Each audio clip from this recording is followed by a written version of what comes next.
자, 여러분, 우리 56번서부터 또 다시 보도록 하겠습니다. 자, 56번 좀 빠르게 나갈게요. 자, 아래 글상자에서 설명하고 있는 기억 소매상에 대한 소비자의 기대와 또 니은 소매점의 마케팅 믹스를 모두 옳게 나타난 것은 이라고 해서 실행은 두 가지 문제입니다. 그렇죠? 요 개념을 정확히 알고 있느냐, 요 개념을 알고 있느냐, 이 두 가지를 연결하는 문제가 되겠습니다. 자, 먼저 기억번. 자, 소비자는 소매점에서 구매 이외에 자, 물건을 그냥 사고 마는 것이 아니라 또 이 제품에 어떤 기능이 있고 또 어떻게 사용해야 되고 또 뭐 이런 것들에 대한 알고 싶은 욕구가 있겠죠. 정보에 대한 욕구가 있는 겁니다. 또는 자, 친교 욕구까지도 충족하고 싶어 합니다. 이것을 뭐라고 하냐면 자, 이것을 우리 정보와 그 다음에 친교 욕구 상호작용 라고 할 수 있어요. 자, 그 다음에 목표 고객의 라이프 스타일을 연구해서 우리 앞에서도 머천다이징 공부했었잖아요. 이에 부응하는 상품을 개발하고 확보하며 관리하는 활동을 상품화 계획 또는 머천다이징이라고 부르는 겁니다. 그래서 이거는 머천다이징에 대한 설명이고요.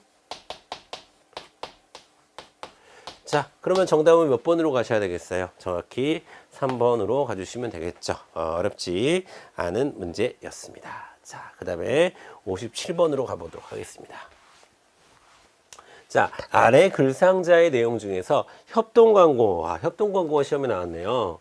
협동광고는 광고를 같이 협동해서 하는 겁니다. 몇 개의 기업이 모여서 상대적으로 중요한 촉진 수단으로 작용하는 상품들을 나열하는 것으로 가장 옳은 것은 이라고 되는데 여러분 먼저 정답부터 말씀드리면 정답은 1번이 되겠습니다. 즉 요 세 가지가 협동 광고를 하기에 적합한 상품입니다. 즉 다시 얘기해서 구매 빈도가 높지 않은 상품을 개별적으로 광고하기가 상당히 부담스러워요. 광고비가 많이 나갈 거기 때문에 자, 그리고 상대적으로 고가의 상품 이런 것들은 협동해서 같이 하는 게 좋습니다. 그 다음에 인적 서비스가 중요한 상품 이런 것들이 협동 광고에 어울리는 상품이다. 그 다음 밑에 세 가지 상표 선호도가 높은 상품은 협동하기가 힘들어요. 왜냐하면 여러 가지 상표가 같이 광고를 하다 보면 나 이거 사고 싶은데 라고 생각할 수 있으니까 개별적으로 광고하는 게 맞습니다. 충동 구매가 높은 상품도 마찬가지고요. 그 다음에 개방적 경로를 채택하는 상품도 마찬가지고 그래서 위에 세 가지는 협동 광고에 적합한 상품이고 아래 세 가지는 협동 광고에 어울리지 않는 그런 상품들이다. 이렇게 여러분이 구분을 해주시면 되겠습니다. 되셨죠? 우리 58번 가보도록 하겠습니다. 점포 및 이것도 여러분 계속 나오는 거죠? 계속 나오는 겁니다. 레이아웃 관련한 문제. 자, 여러분 레이아웃을 어떻게 정리하시면 좋으냐면 크게 두 가지가 있다 이렇게 보시면 돼요. 자, 먼저 격자형이 있다. 격자형은 슈퍼마켓 같은 마트 같은 그런 데가 자, 레이아웃이 격자형 레이아웃입니다. 그런 데는 물건을 찾기가 쉽죠. 동선도 겹치지가 않죠. 자, 그 다음에 공간 활용도가 높죠. 이런 게 이제 격자형 레이아웃의 특징이 되는 겁니다. 그 다음에 자유형이 있습니다. 자유형. 자, 자유형 하면 우리는 어떤 단어가 생각이 나야 되냐면 충동 구매가 생각이 나야 돼요. 충동 구매를 유도하기 위한 자유형이 있습니다. 근데 이 자유형을 몇 가지로 또 나눠서 이야기를 합니다. 몇 가지로 나눠서 이야기해요. 밑에다 쓸게요, 여러분. 자, 요 자유형을 또 여러분 뭐 경주로형 이렇게 부르기도 하고 제가 최근에 가본 곳 중에서 경주로형 레이아웃으로 가장 대표적인 곳이 이케아라고 하는 가구 매장이 있어요, 여러분. 이케아. 거기 가보면 들어가죠. 들어가면 마치 진짜 경주하듯이 중간에 나갈 길이 없어요. 중간에 나갈 길이 없습니다. 자, 여기서 들어왔죠? 그러면 끝날 때까지 다 같이 모든 상품을 다 보게끔 그렇게 레이아웃이 돼 있더라고요. 그 얘기는 뭡니까? 충동 구매 하라는 얘기입니다. 그 다음에 좀 더 자유롭게 있는 거를 우리가 부티크형이라고도 부릅니다. 부티크형. 자, 그 다음에 루프형. 이게 넓은 의미에서 보면 다 자유형에 속하는 거예요. 자유형에 속하는 건데 요런 이렇게 나눠서 이야기하기도 한다. 이렇게 여러분이 정리하시면 되겠습니다. 자, 키워드는 충동 구매가 될 것입니다. 자, 1번 볼게요. 자, 자유형 점포 배치는 특정 쇼핑 경로를 유도하지 않는다. 그러니까 즉 맞아요. 자유형 점포 배치는 특정 쇼핑 경로를 유도하는 것이 아니라 여기도 가고 저기도 가고 하면서 좀 보라는 거예요. 그러면서 이제 충동 구매를 유도하게끔 하는 거죠. 충동 구매를 할 수 있게. 자, 그다음에 경주료용 점포 배치는 고객들이 다양한 매장의 상품을 볼 수 있게 하여 충동 구매를 유발하려는 목적으로 한다. 네, 자유형도 마찬가지인데 경주료용도 마찬가지입니다. 경주료용도 경주료용과 자유형 경주료용도 넓은 의미에서는 자유형에 속하겠지만 좀 다른 거라고 볼 수 있는 것은 경주로 오는 것은 특정 쇼핑 경로가 딱 정해져 있겠죠. 경주처럼. 자, 그 다음에 3번 격자형 점포 배치는 소비자들이 제품을 탐색을 용이하게 하고 맞아요. 자, 동선을 길게 만드는 장점이 있다. 아이고, 여기는 맞았는데 여기가 틀렸네. 동선을 최대한 효율적으로 짧게 만드는 장점이 있는 거죠. 그렇죠? 그래서 정답은 3번으로 가주셔야 되는 겁니다. 네, 정답은 3번으로 가주셔야 돼요. 그 다음에 4번 보겠습니다, 여러분. 매장의 입구는 고객들이 새로운 환경을 둘러보고 적응하는 곳이므로 세심하게 디자인해야 된다. 당연한 말이죠. 매장 내 사인물과 그래픽은 고객들의 매장 탐색을 돕고 정보를 제공한다. 그래서 우리가 큰 매장에, 백화점의 큰 매장에 가면은 항상 2층에는 뭐가 있고요, 3층에는 뭐가 있고, 4층에는 뭐가 있고, 뭐 이런 것들에 대한 사인물이 항상 있죠. 화장실은 어디 있고, 뭐 등등의 여러 가지 사인물이 있는데 그 사인물들은 자, 고객들이 매장 탐색을 돕기 위해서, 정보를 제공하기 위해서 존재하는 것이다. 이렇게 여러분이 정리하시면 되겠습니다. 4번, 5번은 좀 상식에 가까운 이야기고요. 중요한 것은 격자형과 자유형의 차이를 구분하는 것이 제일 중요하다. 이것과 이것의 차이를 구분하는 것이 제일 중요하다. 이렇게 말씀드릴 수 있겠습니다. 되셨죠? 자, 그 다음에 59번 보도록 하겠습니다. 자, 유통마케팅 투자 수익률에 대한 설명으로 가장 옳은 것은 이라고 되는데요. 자, 보겠습니다. 1번 볼게요. 1번. 자, 정성적으로 측정할 수 있는 정량적인 측정이 있고 정성적인 측정이 있어요. 자, 정성적으로 측정할 수 있는 마케팅 효과만 측정한다? 아니죠. 자, 투자 수익률이라고 하는 것은요. 투자 수익률이라고 하는 것은 내가 얼만큼 투자를 해서 얼만큼의 이득을 받지? 라고 하는 거니까 정량적인 측정이 필요한 겁니다. 정량적 측정이 필요한 겁니다. 자, 그래서 자, 유통 마케팅 수익률은 뭐가 필요하다? 정량적 측정이 필요합니다. 정량적. 자, 물론 뭐 정성적 특정을 가미할 수는 있겠지. 좀 가미할 수는 있어도 그것이 주가 될 수는 없는 거겠죠. 자, 2번 보겠습니다. 마케팅 투자에 대한 순이익과 총이익의 비율로서 측정한다라고 했는데, 자, 이거는 자, 여러분 마케팅 투자 수익률을 뭐라고 하냐면 ROI라고 해요. 이거를 ROI. 자, ROI라고 하고 이것을 Return of Investment. 내가 투자한 것이 얼마나 돌아왔어? 라는 개념이에요.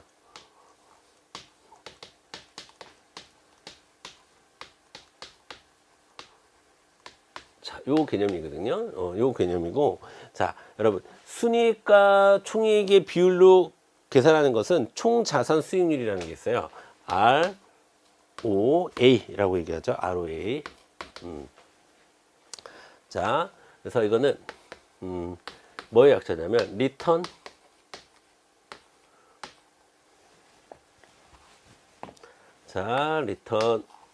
of Total 총자산 어셋 이런 뜻입니다. 그러니까 자, 이거는 총이익에서 순이익이 어느 정도야? 라고 보는 거고, 자, 지금 여기서 우리 문제에서 물어보고 있는 유통마케팅 투자 수익률은 투자에 따른 수익이 얼마야? 를 따져보는 겁니다.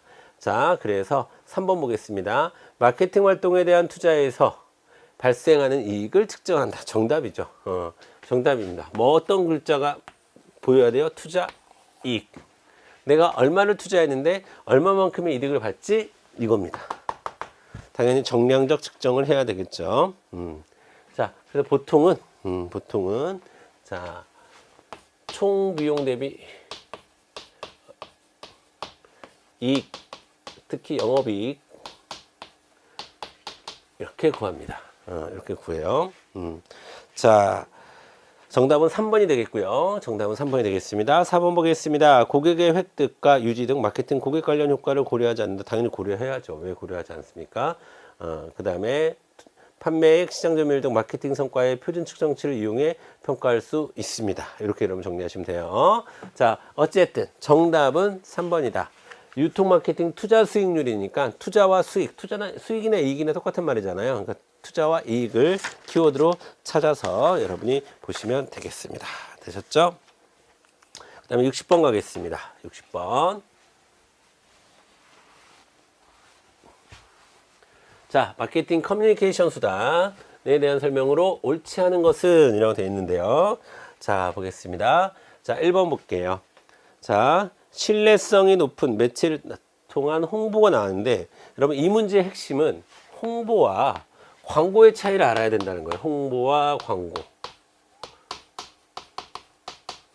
자, 광고라고 하는 것은요, 광고비를 내고 해당 제품을 이렇게 사라고 이렇게 하는 게 광고입니다. 광고. 홍보라는 건 뭐냐면, 뭐 기자회견을 한다거나, 뭐 보도자료를 보낸다거나, 자, 이런 방식으로 우호적인 이미지를 주기 위해서 하는 게 홍보예요. 홍보. 그래서 홍보와 광고는 차이가 있다. 해당 제품을 설명하고 구매로 이끄는 것은 광고라고 얘기하는 거고요. 그 다음에 기업의 이미지라든가 제품에 대한 어떤 우호적인 태도를 갖기 위해서 하는 것은 홍보가 되겠습니다. 아시겠죠? 그럼 정답은 1번은 맞는 말이 되겠죠? 그 다음에 또 하나의 방법이 인적 판매의 방법인데, 이거는 직접 사람이 사람을 만나서 판매를 하는 방식입니다. 그렇죠? 우리가 이제 프로모션의 여러 가지 방법 중에 하나인데요. 자, 그 중에서도 핵심은 이 홍보와 광고를 구분하는 것입니다. 아시겠죠? 자, 대면 접촉을 통하기 때문에 고객에게 구매를 유도하기에 적절한 도구이다. 맞죠? 그 다음에 이제 판매 촉진. 자, 판매 촉진은 시험적 구매를 유발하는데 효과적인 도구이다. 그렇죠? 뭐 미리 사은품을 준다거나 아니면 샘플을 미리 증정한다거나 이런 방식을 우리가 판매 촉진 방식이라고 얘기하죠. 그 다음에 4번 광고의 목적은 판매를 促진하기 위한 것이라면 홍보는 이미지와 대중관계를 향상시키는 데 목적이 있다. 맞습니다. 자, 답은 아닌데 우리 4번 선지 잘 알아주셔요. 이게 핵심인 핵심. 이 문제에서 제일 중요한 선지는 4번 선지입니다. 여러분, 4번 선지, 광고와 홍보를 구별할 줄 알아야 된다라는 거고요. 그 다음에 5번 보겠습니다. 광고는 시간과 공간의 제약은 없으나 다른 커뮤니케이션 수단들에 비해서 노출당 비용이 많이 소요된다는 단점이 있다라고 되어 있습니다. 자, 그런데 노출당 비용이 많이, 일단 여러분 비용이 많이 든다라고 하면 어디로 가야 되냐면 인적 판매로 가야 돼요. 인적 판매가 비용이 많이 드는 겁니다. 사람을 고용해서 판매를 해야 되는 거니까. 그런데 광고는 여러분 노출당 비용이 많이 든다라고 볼 수가 없죠. 그리고 시간과 공간의 제약이 없죠. 어디서든 볼 수 있는 거니까. 그쵸? 언제든지 볼 수 한번 찍어 놓으면 언제든지 볼 수 있는 거니까. 근데 뭐 시간과 공간의 제약은 뭐 보기에 따라서 좀 다를 수도 있을 것 같은데, 자, 노출당 비용이 많이 소요된다라고 하는 것은 광고에 대해서 잘못 이해하고 있다. 비용이 많이 든다는 것은 인적 판매의 특징이다. 이 정도로 여러분이 정리를 해주시면 좋을 것 같아요. 정답은 5번으로 가주시면 되겠습니다. 되셨죠? 61번 가겠습니다, 여러분. 자, 아래 글상자의 내용은 상품 수명주기, 상품 수명주기 진짜 시험에 많이 나오죠. 계속 나옵니다. 이것도. 자, 상품 수명주기에 따른 경로관리 방법을 기술한 것이다. 세부적으로 어떤 수명주기 단계에 대한 설명인가 라고 되는데, 자, 충분한 제품 공급을 위해서 시장의 범위 역량을 지닌 경로 구성원을 확보하고 통제가 성장을 방해하는 것이 아니라는 점을 경로 구성원에게 확신시키고 경쟁 제품들의 경로 구성원 지원 현황 조사 및 감시를 하는 요 단계는 바로 자, 성장기에서 해야 될 역할이죠. 성장기에서 자, 우리의 지금 상품이 한참 시장 점유율을 높여가고 성장을 하고 있을 때 이런 역할들이 필요한 겁니다. 아시겠죠? 자, 이거는 상품 수명 주기는 기본적으로 여러분들이 꼭 공부해야 되는 빈출 주제고요. 자, 그걸 사전에 알고 있었다면 충분히 답을 찾을 수 있었던 부분입니다. 자, 그 다음에 62번 가도록 할게요.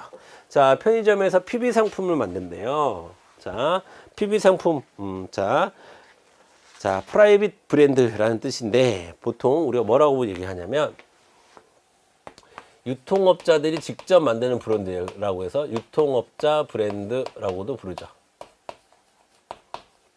유통업자 브랜드라고도 부르는 이 PB 상품. 자, 1번 보겠습니다.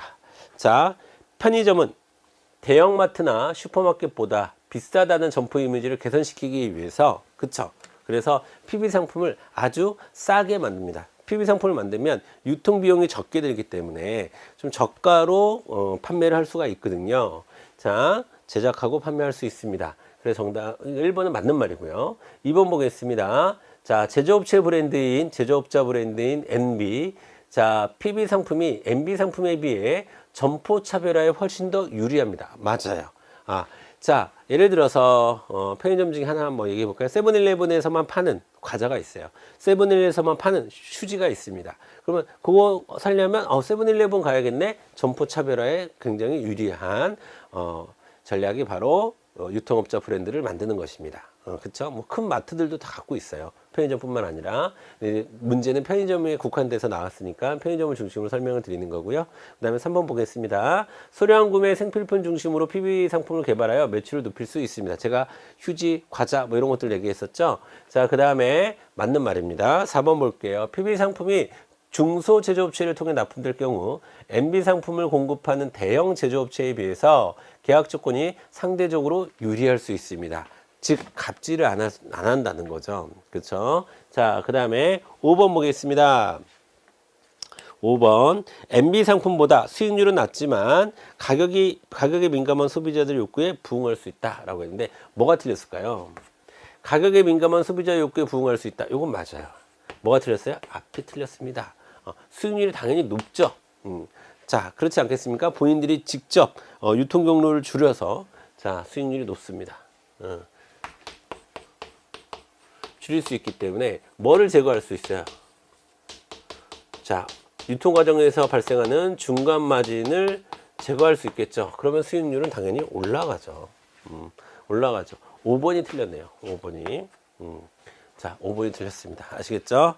자, 요 문제를 통해서 PB 상품에 대해서 여러분들 잘 정리를 해 주시. PB 상품도 PB, NB 요 문제도 아주 우리 시험의 빈출 주제 중에 하나가 되겠습니다. 잘 체크해 주시고요. 그 다음에 병행 상품이 시험에 나왔네요. 병행 수입 상품. 자, 병행 수입 상품이 시험에 나왔습니다.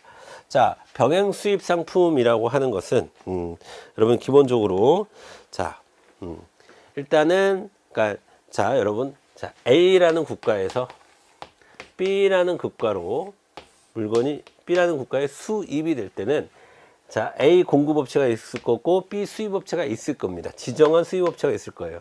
지정한 수입업체 외에 허가받지 않은 다른데 여기는 계약관계가 돼 있어요.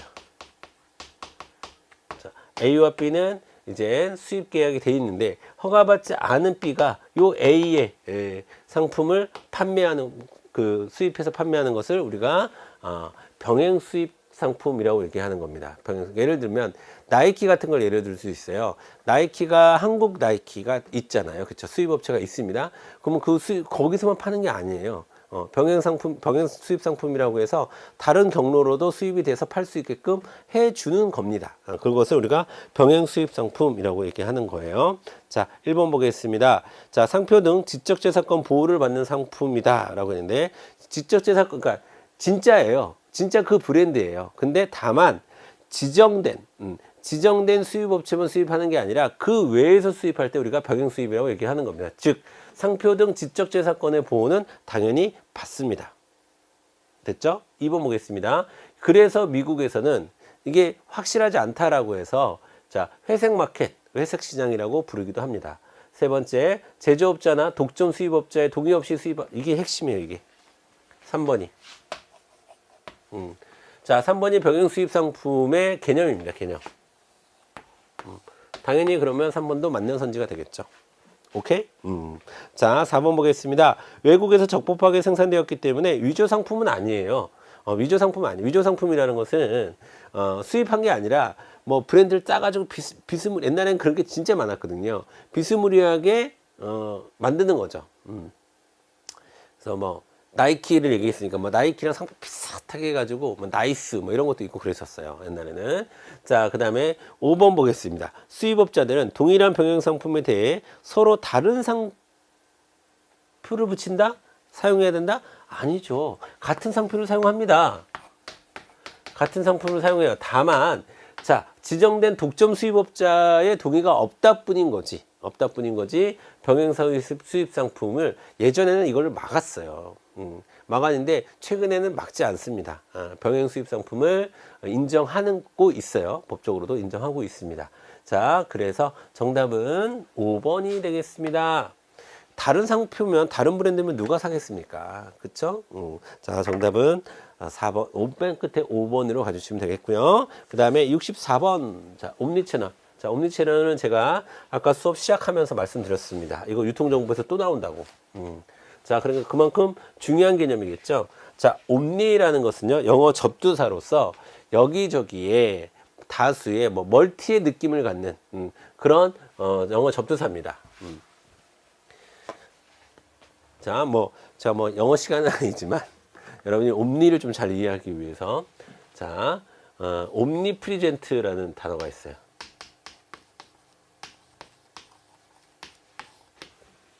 자, 이 프리젠트는 현재에 존재하는 이런 뜻입니다. 그러면 자, 옴니 프리젠트는 여기저기에 자, 멀티하게 존재하는, 여기저기에 다 존재하는.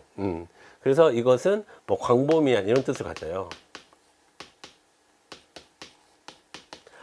그 다음에 여러분 우리 영화를 여러 편의 영화들이 하나의 영화로 묶여서 제작됐다. 그러면 그걸 우리가 옴니버스 영화라고 얘기하거든요. 옴니버스 영화. 그러니까 옴니라는 단어는 여기저기를 얘기하는 건데, 자, 옴니 채널이라고 했을 때는 자, 상품을 판매하는 채널을 다양화시킨다는 겁니다. 그럼 옴니 채널은 뭘 얘기하는 거냐면 오프라인에서도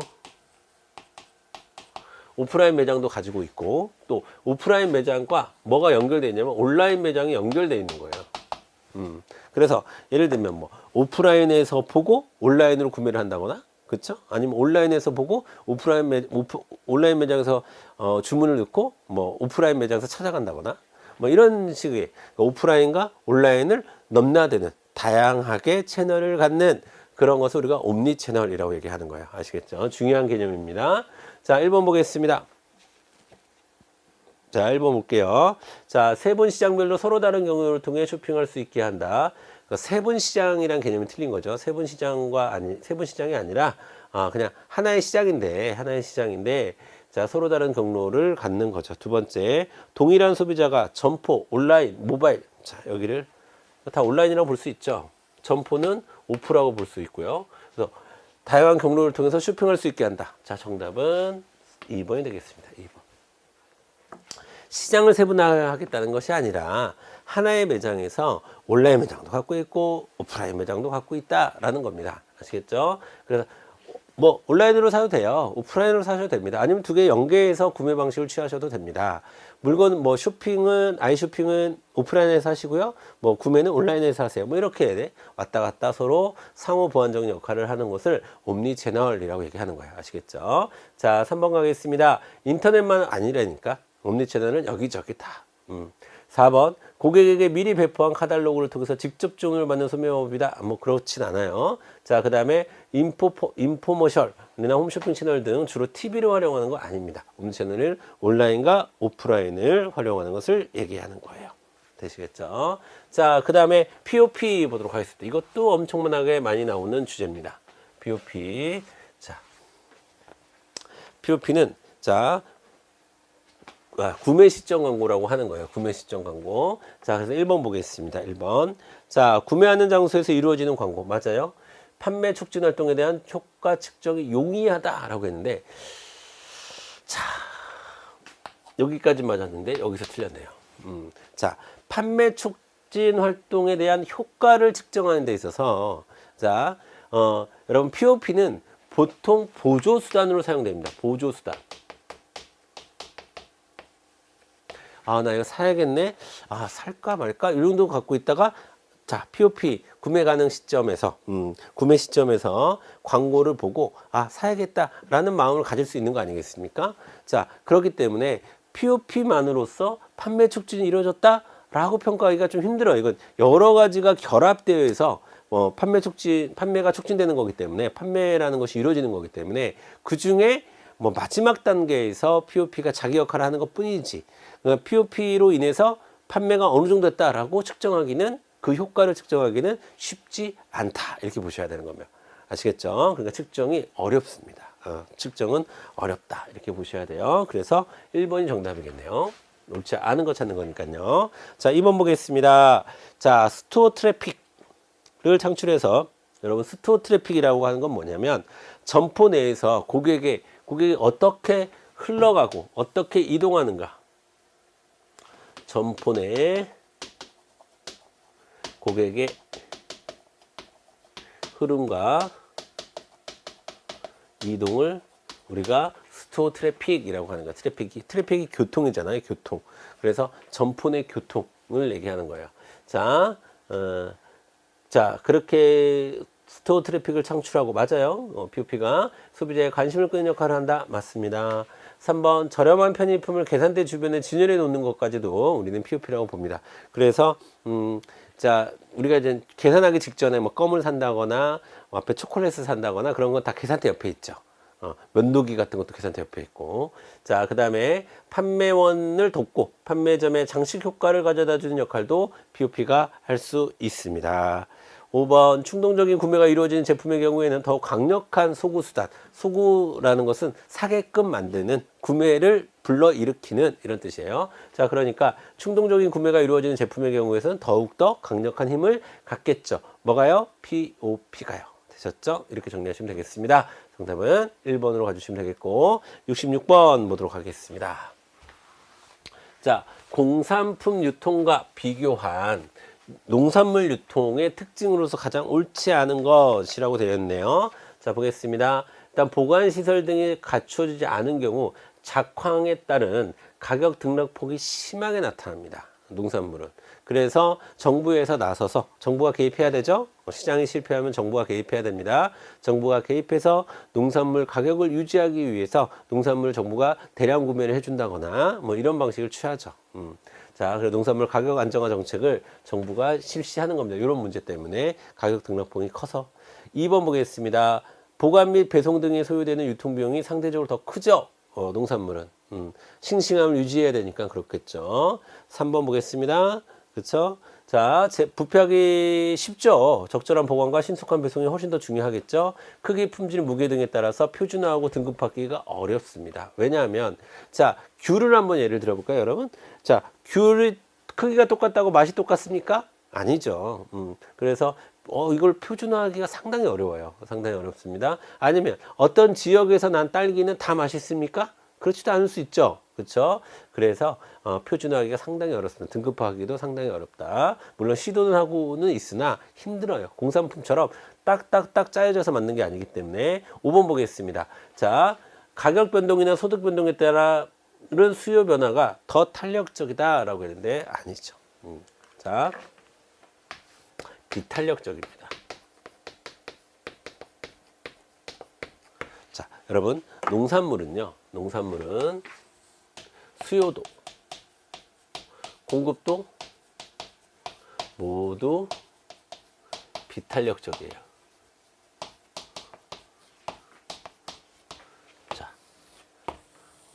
자, 이게 수요 공급 곡선이라는 게 있는데요. 수요 공급 곡선이 있는데, 자, 비탄력적이라고 하는 것은 여러분 조금 이렇게 수직에 가깝게 그리는 거예요. 자, 그러면 자, 이렇게 우하향하는 게 수요 곡선이고 이렇게 우상향하는 게 공급 곡선인데 이렇게 직선에 가깝게 그려집니다. 직선에 가깝게 그려지니까 가격 탄력성이 굉장히 가격에 대해서 민감하게 반응을 못 해요. 자, 예를 들어 볼까요? 자, 예를 들어서 호박이 잘 팔리네. 그러면 호박을 많이 만들어야지 그렇게 바로바로 반응이 가능할까요? 언제 씨 뿌리고 언제 키우고 합니까? 그렇죠? 쌀에 대한 수요가 많아졌어. 그러면 쌀에 대한 공급도 늘려야겠네? 라고 이야기하기가 힘들다는 거예요. 언제 씨 뿌리고 언제 모내기 하고 그렇게 하겠습니까? 그래서 공급이 이렇게 비탄력적이에요. 그다음에 수요도 마찬가지입니다, 실은. 자, 왜냐하면 여러분, 내가 평생 쌀을 먹고 살아왔는데 쌀값이 올라갔다고 쌀 너무 비싸네, 이제 밀가루만 먹고 살아야지 됩니까? 안 되죠. 농산물에 대한 수요는 또 어느 정도 일정 정도 딱 정해져 있습니다. 그렇기 때문에 자, 여기서 이제 수요 변화를 물어봤으니까 수요도 비탄력적입니다. 공급도 비탄력적이고요. 참고로 알아두세요. 공급도 비탄력적이라는 거 참고로 알아두시면 될 것 같고, 그 다음에 67번 가겠습니다.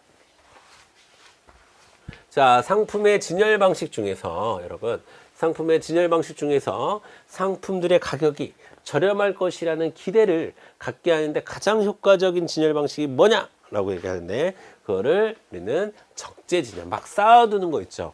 우리가 마트 같은 데 가면 막 쌓아두는 거 있죠. 그런 것을 우리가 적재 진열 방식이다 라고 얘기를 합니다. 자, 적재 진열 방식은 이렇게도 출제가 될 수 있어요. 자, 점불 진열이라고도 얘기하고요. 그 다음에 벌크 진열이라고도 얘기합니다. 아시겠죠? 그런데 뭐 딱 구분하는 건 아닌데 주로 점불은 라면이나 과자 이런 거 있죠. 라면, 스낵 뭐 이런 걸 막 쌓아도 그럼 좀 싸 보여. 그 다음에 벌크 진열 같은 경우는 주로 과일이나 야채 같은 거 막 쌓아두는 거. 자, 근데 어쨌든 두 개 다 적재 진열, 막 쌓아두는 진열이다 라는 겁니다. 좀 싸게 보여요. 그래서 여러분, 적재 진열은 이런 특징이 있다. 가격이 저렴할 것이라는 기대를 준다. 그리고 적재 진열이라는 건 뭐다? 쌓아두는 것이다. 쌓아두는 것을 이렇게 뭘 쌓아두냐에 따라서 점불 진열이라고 부르기도 하고 벌크 진열이라고도 부르기도 한다. 이렇게 여기까지 여러분이 정리를 해주시면 되겠네요. 오케이? 자, 그 다음에 68번 보겠습니다. 자, 다음 중에서 소매업태가 나타나게 되는, 새로운 소매업태가 나타나게 되는 이유를 설명하는 이론으로 가장 옳지 않은 것은 이것도 시험에 아주 많이 나오는 빈출 주제입니다. 소매업태 이론. 자, 볼게요. 수명주기 이론. 이게 일단 일반적으로 많이 쓰이죠.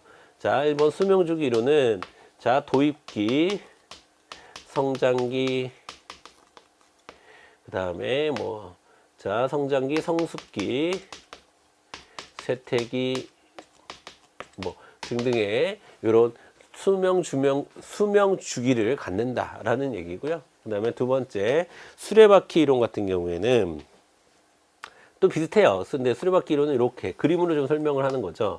자, 진입을 하고 성장을 하고 쇠퇴를 하고 이런 것을 이렇게 수레바퀴가 돌아가듯이 반복적으로 진행이 된다라는 것이 수레바퀴 이론이고요.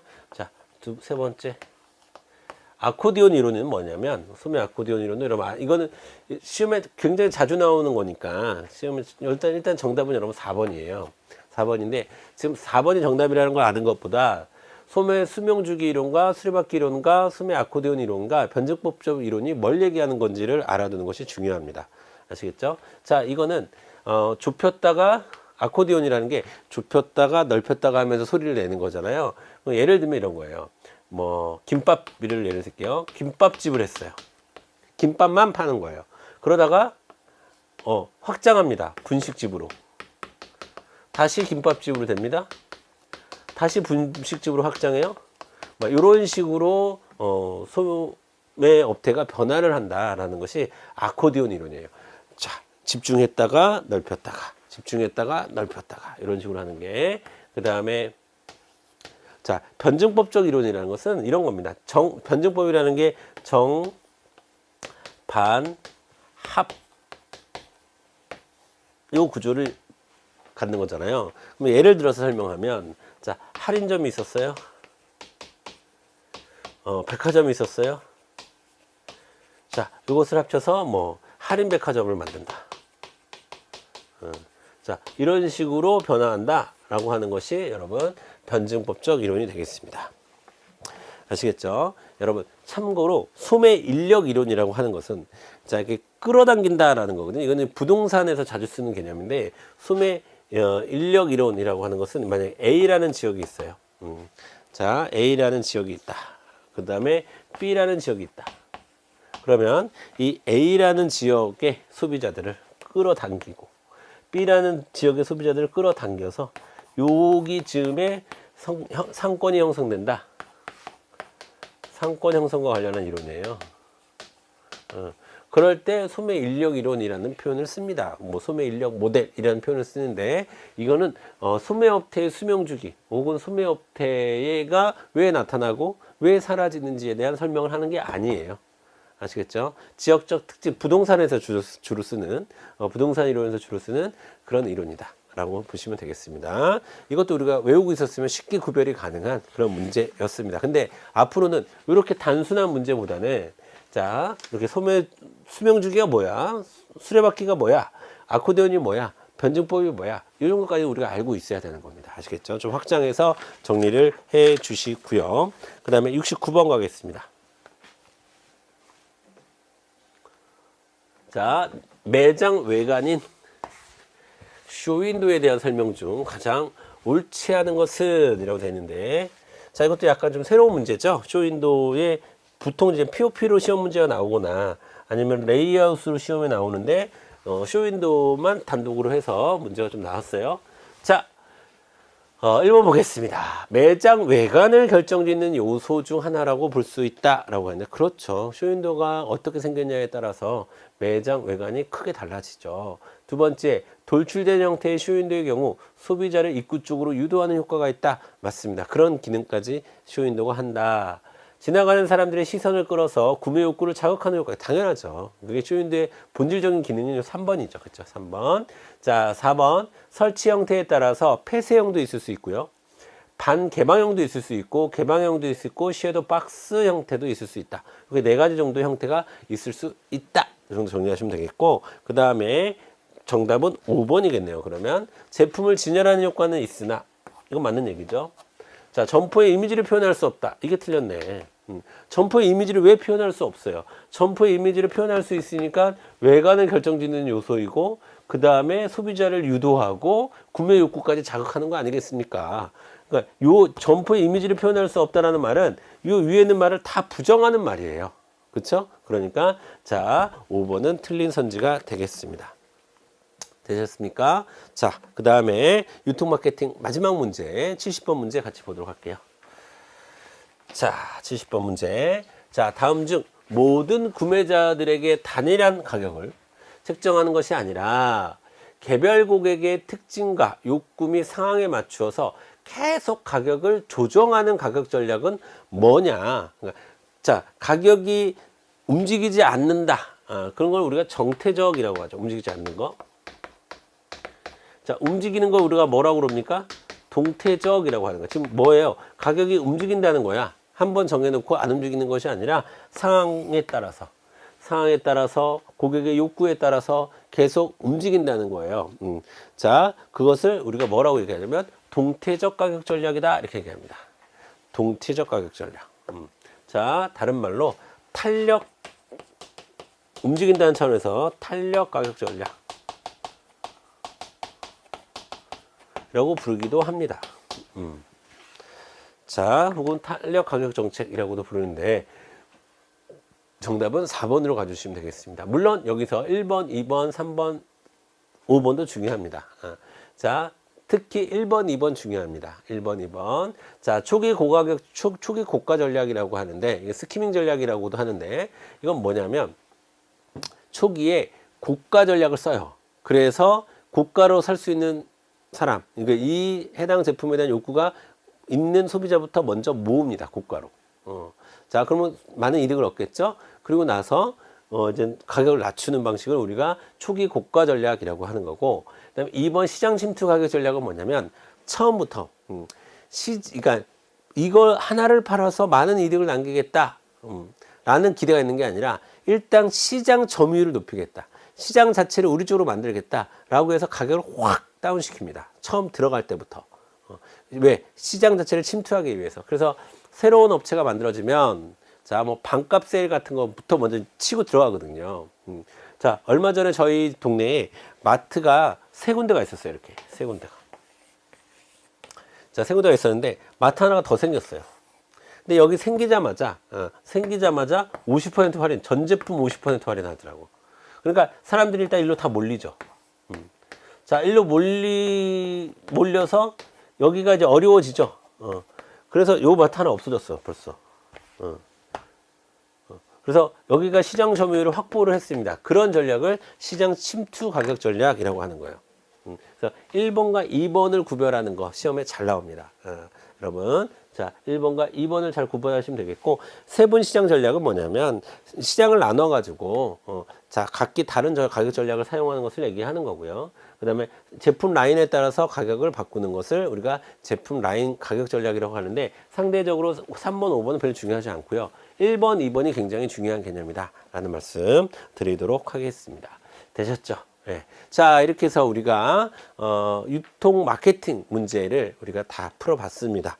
총 25문제네요. 45번부터 70번까지 25문제를 풀어봤는데, 가능하면 여러분들에게 좀 쉽게 이해를 말씀을 드리려고 노력을 했고, 또 여러분들이 우리가 해설 강의를 듣는 여러분들은 자, 최종적으로 지금 시험을 보기 위한 목적이라기보다는 시험이 이렇게 나왔으니까 앞으로 어떻게 대응하자, 여기에 더 관심이 있을 거라고 생각을 합니다. 답이 뭐지 이거보다는. 그래서 저는 자, 이 문제가 이렇게 변할 수도 있어요.